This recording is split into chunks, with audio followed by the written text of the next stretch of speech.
Did you know that strawberries are the only fruit with their seeds on the outside? Each one has about 200 seeds and apparently none of them are organized. Day 5 of growing my own food on my balcony garden. Today I learned that sometimes you plant potatoes and come back to rearrange the strawberries. Balcony gardening is never just one task, it's a chain reaction.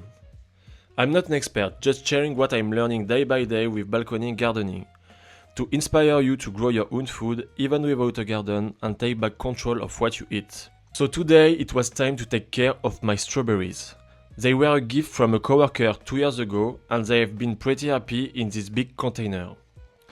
I had also planted potatoes in the same spot. I harvested them in a previous video, so now I had space again. I decided to move some strawberries plants from a smaller planter nearby to free up space and help both planters breathe better. While I was at it, I added mulch, which is like magic trick for strawberries. It keeps the fruit off wet soil so they rot less and stay clean. It helps keep the moisture in so you water less often, and it slows down weeds, which steals water and nutrients.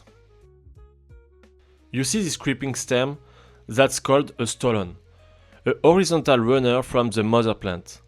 At certain points, it forms a node, grows new roots and leaves, and boom, you've got a new baby strawberry plant. Should you cut it?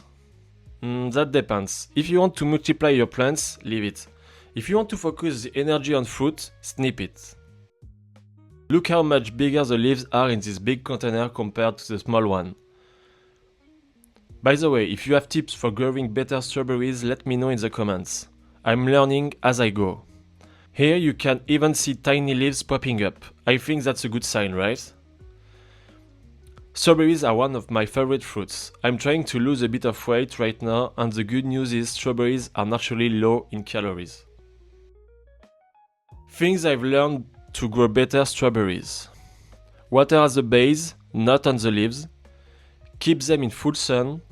Remove damaged leaves and dead flowers, and feed with compost once a month. Thanks for watching. Subscribe if you want to keep up with my adventure, and as always, don't forget to grow your seedlings.